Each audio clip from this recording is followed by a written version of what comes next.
mais uma aula do componente curricular Meteorologia e Climatologia da Universidade Federal do Sul da Bahia. Meu nome é João Batista, sou professor desse componente. Na aula de hoje, a gente vai falar um pouquinho sobre o balanço hídrico, ou seja, determinar as entradas e saídas de água em uma determinada região, volume controlado, e verificar o quanto foi armazenado e o quanto foi perdido durante esse processo. Então, o que seria o balanço hídrico? Em termos gerais, se a gente pensar no sistema macro, o balanço hídrico é o próprio sistema hidrológico, o ciclo hidrológico. Nós temos a perda de água por evaporação, a condensação dessa água, a precipitação, ou seja, o retorno da água ao sistema, e o fluxo dela novamente à atmosfera. Então, em termos gerais, se a gente pensar numa escala macro, o balanço hídrico será o próprio ciclo hidrológico. Se nós começarmos a diminuir uma escala, ou seja, numa escala intermediária, o balanço hídrico será a nossa bacia hidrográfica, ou seja, as entradas de água na bacia hidrográfica, ou seja, as precipitações, as saídas de água na nossa bacia hidrográfica, ou seja, a evapotranspiração, e a vazão do nosso enxutório aqui. Numa escala local, ou seja, numa questão de uma lavoura, uma área agrícola, no caso aqui, o nosso balanço hídrico será determinado por quê? Pelas entradas, basicamente as precipitações, e as saídas serão, basicamente, a evapotranspiração e a percolação de água para camadas mais profundas do nosso solo. Então, num determinado escala macro, é muito importante, nessa microescala aqui da bacia hidrográfica, a gente determina a disponibilidade hídrica de uma bacia hidrográfica. Enquanto que numa região agrícola aqui, nós determinamos o excedente hídrico ou a falta, o estresse hídrico numa cultura por modo desse balanço hídrico aqui em áreas menores. Então, quais são os componentes do balanço hídrico? As entradas, nós temos a precipitação e o orvalho. As setas indicam aqui a quantidade de água que nós temos aqui de entrada. Você vê que o orvalho é uma pequena quantidade de água. A outra entrada de água.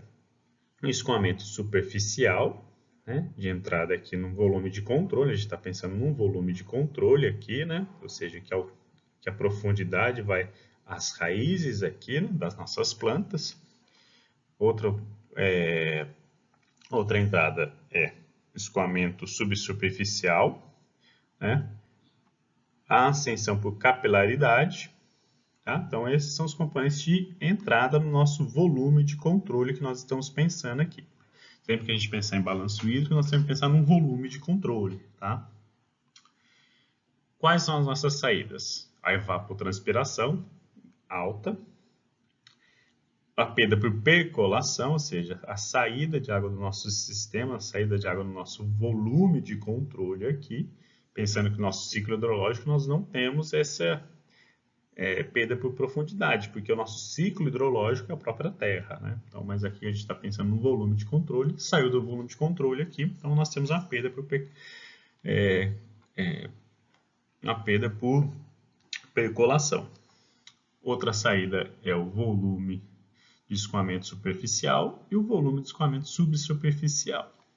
Se nós pensarmos o seguinte, ou seja, que o volume de água que entra para o escoamento é o mesmo volume de água que sai para o escoamento aqui, então, em termos gerais aqui nas entradas, ou seja, chuva, orvalho, escoamento superficial, escoamento subsuperficial e ascensão capilar, e as nossas saídas aqui, evapotranspiração, escoamento superficial, escoamento subsuperficial e a drenagem profunda, que é a perda por percolação, então o volume armazenado vai ser o quê?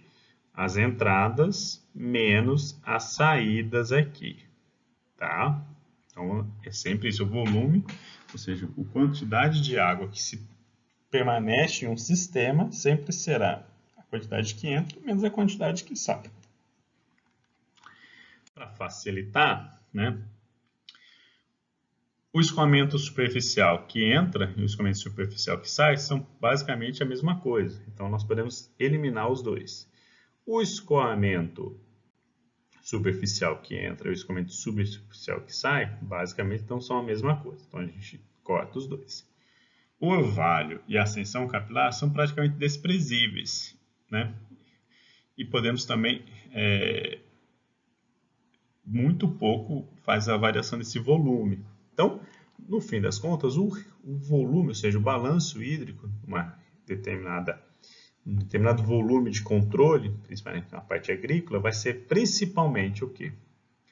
A minha precipitação, menos a minha evapotranspiração, menos a minha perda por percolação. Perda por percolação vai ocorrer em muitos casos nas áreas agrícolas, basicamente pelo excesso de água que chega no meu sistema. Tá? Por meio dessa equação, a gente consegue determinar a disponibilidade hídrica daquele volume de controle, que nós chamamos de CAD, a capacidade de água disponível do solo também. Uma das formas de a gente contabilizar o balanço hídrico é um método proposto por Tortworth e Mader, em 1955. Tá? Determinado balanço hídrico climatológico, ou seja, para determinar os volumes de água que entram e que saem. Tá bom?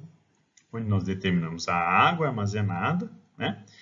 A partir dos dados de precipitação, de evapotranspiração e do armazenamento da água no solo. Então, nós temos o armazenamento, a variação desse armazenamento, a evapotranspiração real, a deficiência hídrica e o quanto que teve de excesso de água no sistema. Então, esse balanço hídrico-climatológico, né, que foi desenvolvido, primeiro ele foi desenvolvido por Tortworth na década de 40, depois tem uma evolução para Tortworth e Mader, né, que ele fez uma evolução do sistema de balanço hídrico-climatológico. Então, nós podemos aplicar tanto para o planejamento agrícola, né, ou seja, determinar o quanto de água que está entrando no sistema, o quanto de água que está saindo do meu sistema, se está tendo excedente hídrico ou falta de água. Assim, nós podemos determinar o quanto a gente vai ter que suplementar de irrigação, ou nós podemos também ter uma tomada de decisão aqui no balanço hídrico, ou seja, de forma sequencial, para ver o quanto que a gente vai ter que irrigar de um dia para o outro também, tá? Então, como é que a gente vai elaborar esse balanço hídrico? Primeiro, o que vai ser a capacidade de água disponível, a CAD, né? A CAD, se você pensar no seu solo aqui, né, a profundidade das suas raízes, tá bom? A gente está trabalhando num volume de controle onde as plantas conseguem absorver essa água. Então, o volume efetivo, ou seja, sistema radicular. Abaixo do sistema radicular, a planta não consegue absorver água. Então, para a gente não vai interessar nesse momento. Então, a água toda que vai ter no seu solo aqui, ó, essa faixa toda aqui, nós chamamos primeiro momento aqui, ó, essa água aqui, que está em cor de rosa aqui, ela tem o que nós chamamos de ponto de murcha permanente, ou seja, a planta não consegue absorver esse volume quando é muito baixo de água. O volume excedente de água aqui, ou seja, quando o solo está muito encharcado, ele vai ser perdido por ação gravitacional, ou seja, vai ter perda por percolação aí. Né? Ou seja, o solo não consegue reter essa água porque não consegue ficar dissolvida essa água nos macro e microporos do meu solo. A água efetiva mesmo para as plantas será a água entre o ponto de murcha permanente e a minha capacidade de campo. Então, essa é a água realmente que a planta utiliza aqui ao longo do tempo, porque ela que vai conseguir ser absorvida pelas plantas. Tá? A partir das características físicas do meu solo, eu consigo determinar minha CAD, que vai ser o quê? A capacidade de campo, né? Ou seja, o volume onde vai ter, onde a gente não está trabalhando mais com ação gravitacional, ou seja, o que o solo consegue reter, menos o meu ponto de murcha, ou seja, se a umidade do solo chegou no meu ponto de murcha, a planta já morreu. Então, as plantas não conseguem absorver mais. Então, a capacidade de campo mesmo, né, vai ser o volume que a água vai absorver, o solo vai absorver ao máximo, tirando a força gravitacional ali, né, a água que vai ser drenada via força gravitacional, menos meu ponto de murcha, aqui. Dividido por 100, nós temos aqui vezes a densidade do meu solo, né, a massa específica do meu solo, e vezes o sistema radicular. Existem partes tabeladas que determinam a capacidade de campo e o meu ponto de murcho aqui, né? Que é a CAD média aqui. Então, valores tabelados por Dorebus e Cassan. Então, nós temos para cada uma das texturas de solo, né? Argiloso, né? Um solo textura média, que é um solo mais siltoso, e um solo arenoso, nós temos a capacidade de campo, a capacidade de água disponível para cada uma dessas plantas. Então, nós conseguimos determinar a partir desses valores aqui, sabendo a textura média do meu solo, né? Vezes a profundidade das minhas raízes, a quantidade de água que o meu solo pode armazenar. Para cada cultura, nós temos uma profundidade aqui, ó, do sistema radicular, né? Hortaliças, geralmente, têm uma profundidade radicular menor. Por isso que precisa uma grande quantidade de irrigação constante, que explora um volume menor de solo. Diferente de plantas de espécies florestais, que o sistema radicular é mais profundo e aguentam maiores tempos sem uma irrigação efetiva, no meu caso aí. Para a determinação climatológica, né, o balanço hídrico climatológico, nós utilizamos geralmente a adoção da CAD aqui, né, um volume entre 75 e 125, ou seja, numa média 100 milímetros aqui, tá? Para determinações climatológicas, não para questões agrícolas. Para questões agrícolas, nós temos que utilizar aqui, nesse caso, né, o volume ou a profundidade das raízes da nossa cultura de interesse. Então, aqui nós temos exemplos de CAD para cada um tipo de solo, né? Solo argiloso, solo arenoso, textura média, tá? Ou com critério prático aqui, né? A CAD média aqui, em profundidade radicular aqui. Na elaboração do balanço hídrico climatológico aqui, tá? Quando a gente determina o balanço hidroclimatológico, do método proposto por Toth-Waite e depois o evoluído por Toth-Waite-Mayer, que são dois tipos de balanço hidroclimatológico, nós temos uma evolução. Qual que é essa evolução? A perda de água, nesse caso, ela passa a ser o quê? Ao longo do tempo, quando você vai retirando água, vai ficando cada vez mais difícil retirar água. Então, nós não simplesmente retiramos água armazenada no nosso solo uma simples subtração, mas sim utilizamos uma função exponencial. Entende-se o quê? À medida que o solo vai perdendo água, vai ficando cada vez mais difícil para ele perder água, né? Então, ela não segue um comportamento linear, e sim um comportamento exponencial. O comportamento linear seria o quê? Eu simplesmente traçar uma linha reta aqui, ó. Ou seja, a partir do solo vai perdendo água à medida que vai evapotranspirando, o que não é verdade. O solo ele perde água em que sentido? Começou a perder um pouco de água, vai ficando cada vez mais difícil perder essa água, porque essa água fica absorvida, tá bom? Nos macroporos e principalmente nos microporos. Ficando absorvida nesses microporos, estou falando adsorvida, não absorvida. Então, é D. Então, ela fica adsorvida por conta das cargas também desses microporos, né? Então, a gente começa a ter o quê? Uma queda do volume armazenado aqui de forma exponencial. Como é que a gente calcula isso daí? A gente fala que o valor armazenado aqui ele segue uma função exponencial aqui. Tá? Então, a retirada de água do solo vai ser feita dessa forma aqui, de forma exponencial. Enquanto que a reposição da minha água no meu solo, nós iremos também utilizar aqui também, no caso, tá? Uma função exponencial aqui. Então, na elaboração do balanço hídrico climatológico, né, se a gente conhece o valor da precipitação, né, o valor da evapotranspiração e a CAD, a gente faz uma determinação do volume máximo que nós podemos armazenar no nosso solo, nós conseguimos elaborar o nosso balanço hídrico. Tá? Para termos de simulação, nós iremos fazer 5 simulações aqui, tá? Desculpa, 6 simulações em 5 dias consecutivos. Nós iremos trabalhar com uma CAD aqui de 100 milímetros, tá certo?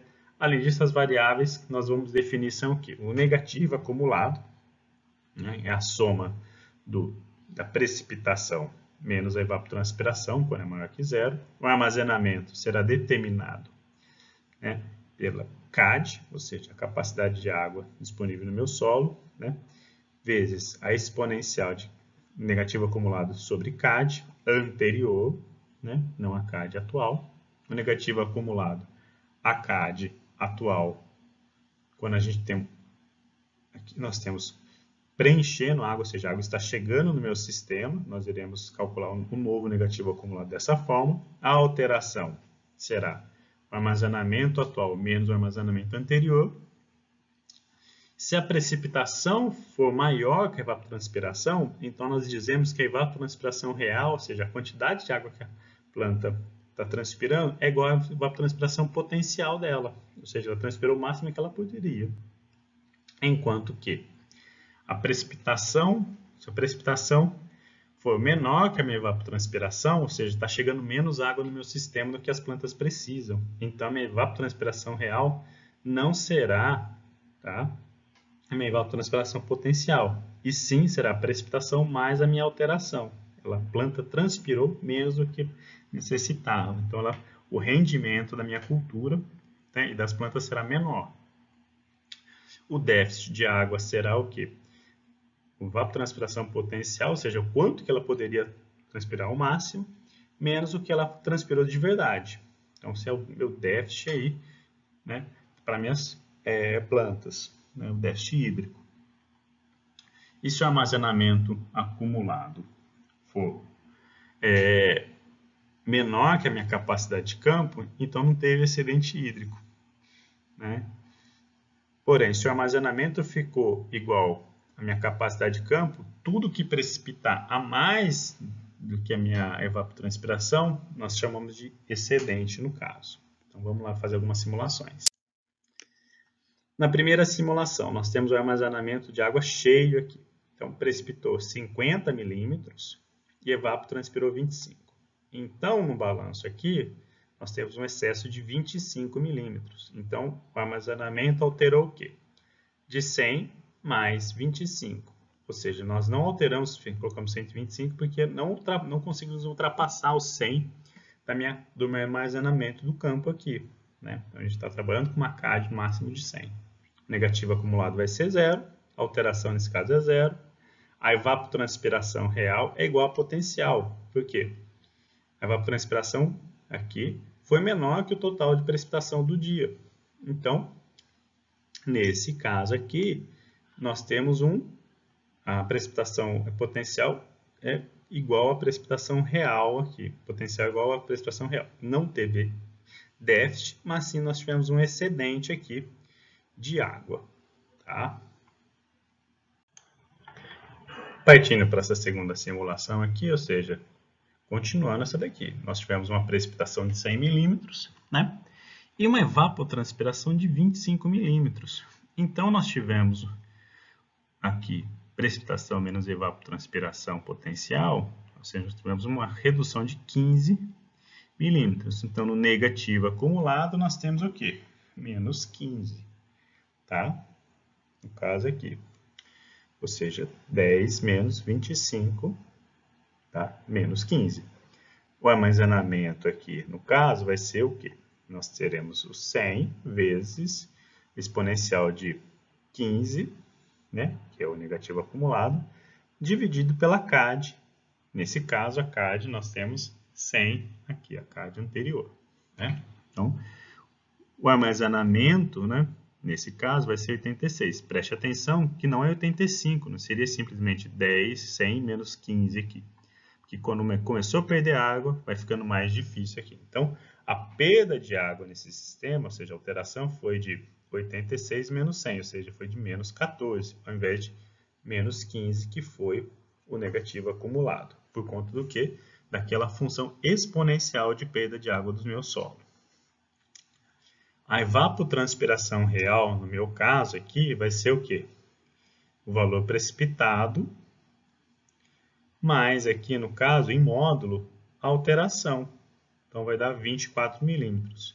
Preste atenção que os 25 milímetros é a evapotranspiração potencial, menos meus 24, uma evapotranspiração real, vai dar menos 1. Ou seja, o déficit hídrico, nesse caso aqui, foi de 1 milímetro aqui, no caso.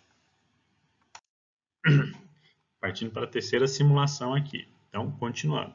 Não teve precipitação no terceiro dia, mas nós continuamos com uma evapotranspiração potencial de 25 milímetros. Então, nós temos o quê? Precipitação menos evapotranspiração potencial igual a menos 25.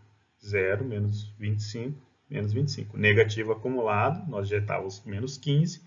Menos 15 com menos 25, menos 40. O armazenamento fictício vai ser o quê? 100 vezes, no meu caso aqui, né? Exponencial de 40, que é o negativo acumulado, sobre 100, que é a CAD total. Então, nós temos aqui, no caso, 67, ao invés de simplesmente 60, se fosse linear o minha perda de água aí. Mas no meu caso é exponencial. Então, nós temos 67, o novo armazenamento de água aqui. A alteração será quanto? 67 menos 86, né? Menos 19. A minha evapotranspiração real, no caso aí, foi de 19 milímetros. Vocês percebem que cada vez mais a planta está transpirando menos aqui, porque ela tira menos água do meu solo, porque está cada vez ficando mais difícil. Então, meu déficit aí, no meu caso, foi de 6 milímetros nesse caso.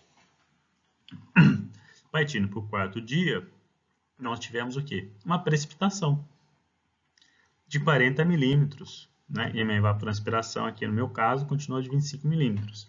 Percebe que nós tivemos aqui, né, uma variação de mais 15, ou seja, 40 menos 25 dá 15. Então, o meu armazenamento vai ser quanto? Então, vai ser 67, né?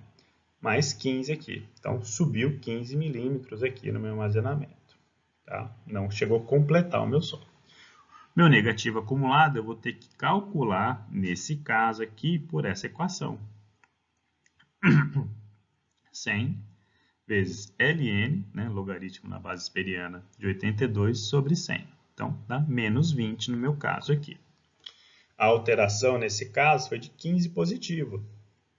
Então, minha evapotranspiração real foi igual à minha potencial. Por quê? Porque eu tive um excesso de água nesse dia aqui. Então, minha evapotranspiração real foi de 25 milímetros aqui. Não tivemos déficit. E o excedente aqui, nós já tínhamos o excedente anterior, né?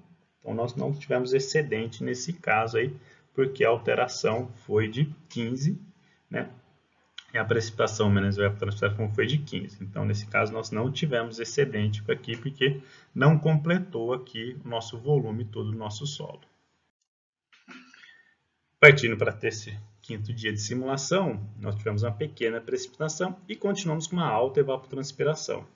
Então, precipitação menos evapotranspiração, nós tivemos 23 milímetros aqui. Então, negativo acumulado já estava em 20 do anterior, menos 23, aqui está com menos 43. Então, o armazenamento fictício aqui, né, no nosso caso, vai ser quanto? De 65 aqui. Então, voltou a reduzir o volume de água que a minha planta pode absorver aqui, pode utilizar, né? Na alteração, no meu caso, foi de 65 menos 82, dá menos 17. Então, eu consigo calcular minha evapotranspiração real, que é a minha precipitação menos a minha alteração, né? Mais a minha alteração. Então, dá 19 milímetros. A planta precisava de mais 6 milímetros de água aqui e ela não teve esses 6 milímetros de água, o que reduz a minha produtividade das minhas plantas. Tá? No sexto dia de simulação, nós tivemos uma baita de uma chuva aqui, 100 milímetros de água. E aqui nesse caso, aqui, nós tivemos continuamos com a evapotranspiração alta, 25 milímetros. Então, a precipitação menos evapotranspiração deu 75 milímetros aqui. No armazenamento aqui, ele completou todo o meu solo. Mas percebe-se que 65 mais 75, nesse caso, daria 140. Só que o solo não consegue armazenar mais água do que a sua capacidade. Então, o resto transborda. Então, ficando somente a 100 aqui, milímetros de água armazenada. A minha alteração nesse caso vai ser de 35 milímetros, né? 100 menos 65. A evapotranspiração real é igual ao potencial, porque a quantidade de água que chegou, né, permite toda a minha evapotranspiração. Não teve esse déficit e o excedente foi de quanto? Foi de 75, né, menos 35. Ou seja, o que nós tínhamos de excedente que chegou no caso, menos a minha alteração. Então, os 40 milímetros. Pensando aqui, ó, seria 140 milímetros de armazenamento, menos a minha CAD, é os 40 milímetros que transbordaram aqui do meu solo, do meu recipiente. Então, aqui nós temos um roteiro para fazer a elaboração do balanço hídrico climatológico em etapas, né? Ele é apresentado aqui, na atividade proposta também, está o roteiro lá, esse roteiro aqui, de forma mais explícita e por colunas. Fica fácil fazer isso. Aconselho sempre fazer isso no Excel ou numa planilha eletrônica similar, que facilita muito os nossos cálculos, tá? Então, ela vai obter um balanço hídrico normal climatológica, tá bom? É por um ano aqui, tá? Esse vai servir para uma questão sequencial, tá? Então, a gente primeiro determina a evapotranspiração, né? Também a evapotranspiração, existem vários métodos, um dos métodos é o torque weight mesmo, né? Nós temos aqui também, obtemos os dados de precipitação, para nós sabermos o quanto está entrando no nosso sistema. Calculamos, nesse caso, depois, a precipitação menos a minha evapotranspiração, mantendo sempre os sinais negativos e positivos. A partir daqui, né, a gente vai determinar, tá, o negativo acumulado e o armazenamento simultaneamente. E ele vai depender, ou seja, nós temos que começar por um ponto. Nós não podemos começar por janeiro, por exemplo.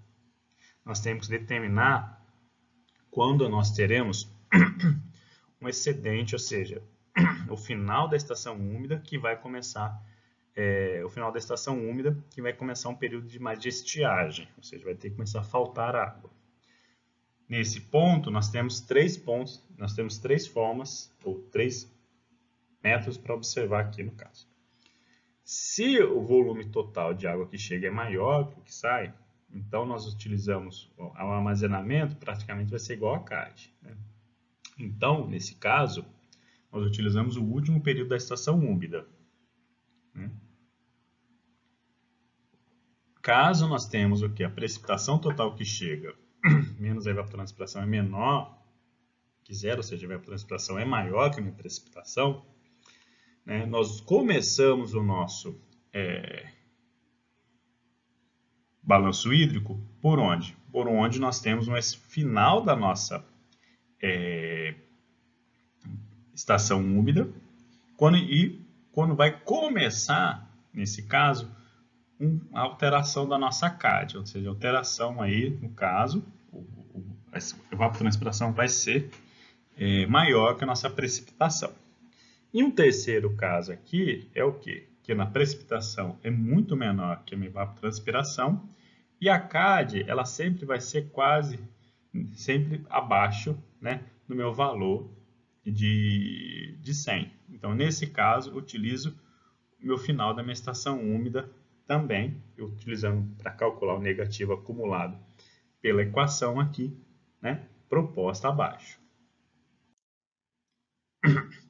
A definição do negativo acumulado e do armazenamento vai depender aqui do caso se a precipitação e a evaporação foi menor que zero ou maior que zero. Nós temos que seguir, nesse caso, os dois procedimentos aqui. Feito isso, nós temos que calcular a alteração, né? Determinamos a evapotranspiração real, nesse caso, se a precipitação foi maior que a evapotranspiração potencial, então a evapotranspiração potencial será igual à real. Se não, nós teremos que determinar a evapotranspiração pela precipitação mais a minha alteração no armazenamento. Calculamos o déficit, que é a evapotranspiração potencial menos a real, e o excesso de água no nosso sistema aqui. Tá?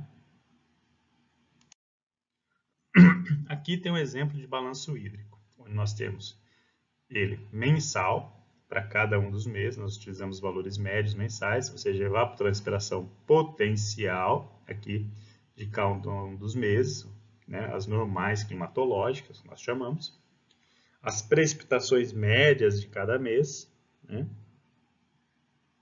Aqui nós pegamos uma série histórica, nós utilizamos numa série histórica o volume médio precipitado em janeiro, por exemplo. Na média histórica, todo mês de janeiro chove em torno de 271 milímetros. Nós calculamos isso aqui. Então, precipitação menos evapotranspiração, né, que é a terceira coluna aqui, nós temos os valores aqui. O final da minha estação, aí que começa, onde como calcular o negativo acumulado em armazenamento, né? Eu não começo a calcular pelo mês de janeiro, e sim pelo final da minha estação úmida. Final da minha estação úmida, aqui no meu caso, ó, vai ser aqui, ó. Nós temos um excedente de precipitação no mês de abril, e no mês de maio nós começamos a ter falta de água aqui. Então, é nesse mês aqui que nós iremos começar a calcular o nosso negativo acumulado de armazenamento. Negativo acumulado nesse caso vai ser zero, porque nós não tivemos nada. O armazenamento vai ser 100. A partir desse mês, nós utilizamos as equações. Então, o segundo mês que nós iremos calcular nesse caso será o mês de maio, né? Onde nós iremos calcular o negativo acumulado, 0 menos 58, e o armazenamento. Lembrando que o armazenamento segue aquela equação, né, que calculamos de forma exponencial. Novamente, utilizamos o negativo acumulado aqui, somamos o negativo acumulado, calculamos o armazenamento. E vamos sequencialmente aqui, né? Vocês percebem que no mês, entre o mês de maio e o mês de setembro, né, é um período de seca aqui. Então, o armazenamento do meu solo sempre vai diminuir bastante aqui, né? A partir do mês de outubro, nós começamos a ter um excedente hídrico, então começa a aumentar o armazenamento. Até ter uma chuva suficiente aqui para conseguir abastecer todo a água do meu solo. Tá? Lembrando que a alteração sempre vai ser o quê? A alteração, o armazenamento anterior menos o armazenamento atual. Então, nesse caso, menos 44 é o quê? Maio menos abril aqui. Então, esse valor aqui. Então, e aí a gente vai sequencialmente esses valores aqui, né? Lembrando que nós temos excedente aqui, né? Nós, 100, 100, fica 0 no caso, a alteração. A evapotranspiração real, no meu caso aqui, né? Vai ser sempre o quê? Se a minha precipitação menos a evapotranspiração for maior que 0, então ela vai ser igual à evapotranspiração potencial. Então, aqui, potencial. Ela vai se alterar um pouco, ou seja, nesse caso aqui que nós começamos a ter menor volume de água no nosso caso. Então, a evapotranspiração real vai ser o quê? A alteração, menos 44, mais a precipitação, menos 44 em modo. Então, 44 mais 20, 64. E aí nós calculamos sequencialmente isso daqui, a evapotranspiração real. Lembrando, sempre que temos que verificar se a precipitação menos evapotranspiração potencial é maior ou menor que 0. Se for maior que 0, então minha evapotranspiração real será igual à minha potencial. Menor que 0 vai ser o quê? Nós teremos que pegar a precipitação mais a alteração, no nosso caso, em módulo e somar. O déficit vai ser o quê? A minha evapotranspiração real menos a minha potencial aqui. Então, nesse caso, eu vou começar a ter déficit quando nós tivermos aqui, ó, a potencial foi maior que a precipitação. Então, nesses meses de seca, nós temos déficit hídrico.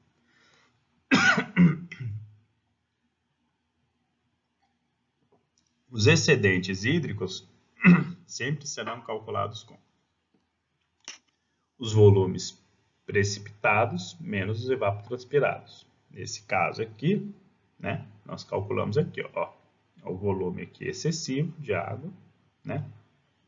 E nós começamos a ter volume excessivo nesse caso quando o solo começa a ser preenchido aqui a partir do mês de outubro, né?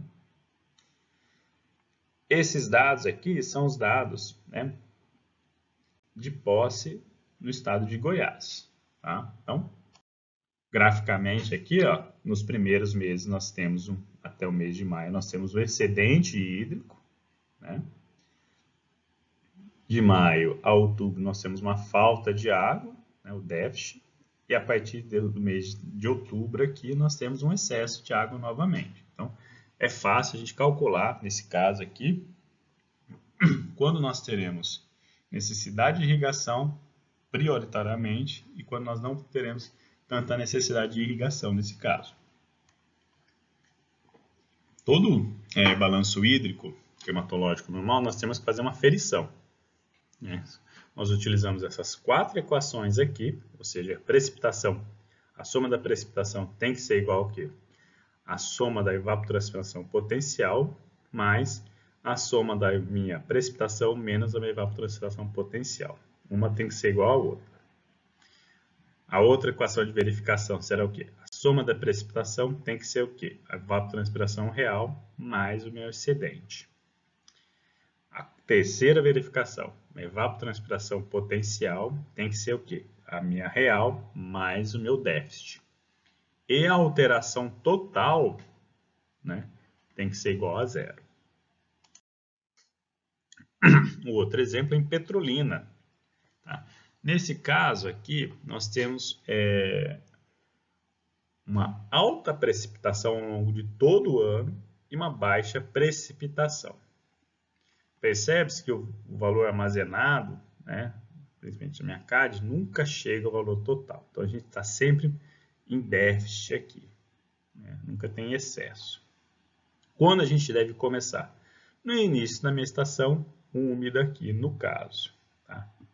Então, nós temos, nesse caso, um mês aqui com um valor de precipitação e evapotranspiração acima do positivo, ou seja, foi o único mês que nós tivemos uma estação úmida. Então, nós começamos o nosso balanço hídrico aqui por esse valor aqui. Então, nós começamos no início da estação úmida aqui, ou final da estação úmida, tanto faz, porque no caso só tivemos esse mês com excedente hídrico aqui. Então, nós começamos o nosso cálculo do nosso negativo acumulado e armazenamento pelo mês de março aqui, né? Então, nós vamos sequencialmente aqui para baixo, abril, maio, junho, calculando o negativo acumulado e o armazenamento de forma similar, né, que nós mostramos anteriormente. Tá? Percebe-se que nesse caso nós não teremos excedentes e sim muito déficit hídrico. E sempre a nossa evapotranspiração real vai ser sempre menor aqui no caso, que é a minha evapotranspiração potencial. O único mês que nossa evapotranspiração potencial foi igual à evapotranspiração real foi o mês de março, onde nós começamos o balanço hídrico aqui, calcular o balanço hídrico do negativo acumulado e o armazenamento aqui, para completar o restante da minha tabela daqui para baixo. Tá? Então, eu utilizo esse critério daqui, ó, para completar minha tabela daqui para baixo. Terminou aqui, eu retorno aqui para completar os outros 2 meses faltantes. Tá? Então, nesse caso, percebe-se que Petrolina aí, ó, nós tivemos muito déficit hídrico, ou seja, o ano todo existe a necessidade de uma suplementação de irrigação, né, para as plantas aqui. Novamente, o balanço hídrico aqui, né, nós tivemos para Garanhuns em Petrolina aqui, né, em Pernambuco, desculpa. Final da estação úmida. Nesse caso, ó, tivemos vários meses aqui, ó, com excedente hídrico aqui, precipitação e evapotranspiração, né? Então, de 11 para menos 13, ou seja, vários meses aqui, ó, com excedente, 11 para menos 13, então nós iremos começar em agosto o nosso cálculo negativo acumulado e armazenamento. Então, nós começamos por aqui. Novamente, começa no mês aqui, calcula, né, esses meses iniciais aqui de agosto, calcula até o final e até dezembro e retorna de janeiro aqui para calcular o restante até junho, né? Na minha tabela aqui. Lembrando que aquele primeiro exemplo que foi dado também é dessa forma. Então, nesse caso, nós conseguimos verificar que no meio do ano nós temos um excedente hídrico. E o restante do ano, praticamente, nós temos um déficit hídrico aí, que nós utilizamos aí, que é necessária uma suplementação da nossa irrigação. Um outro caso aqui, em Passo Fundo, é o quê? Que sempre o valor de precipitação vai ser maior que o de evapotranspiração. Nós temos sempre um excedente hídrico. Nesse caso, eu posso começar a calcular meu negativo acumulado e armazenamento por qualquer mês. E aí, tanto faz. Pode começar até por janeiro aqui, pensando no ano civil. Então, começa por janeiro para calcular até lá embaixo. Aqui nós temos o exemplo, ou seja, sempre excesso de água, né? Então é muito importante aqui nesse caso, não projetos de irrigação, mas sim projetos de drenagem para remover o excesso de água das nossas culturas agrícolas, porque excesso de água também é prejudicial. E aqui tem as aplicações do balanço hídrico climatológico. Você calcula para diversas localidades do país, diversas localidades, nós conseguimos verificar em quais localidades nós temos problemas de água, né? Esse caso, aqui, ó. Rio Grande do Norte, aqui, ó, Ceará, né? Desculpa, Ceará, nós temos aqui, ó, no interior do Ceará, problemas, né, com água, que precisam de muita irrigação. Diferente aqui, ó, na região aqui de Santa Catarina e Rio Grande do Sul aqui, nós temos um excedente hídrico aqui. Possivelmente nós teremos problemas, né, para drenar essa água. Tá? Então, pela caracterização, nós conseguimos verificar onde nós temos tanto o excesso de água quanto a falta de água, nesse caso aqui. Então, nossa aula termina por aqui. Agradeço a todos.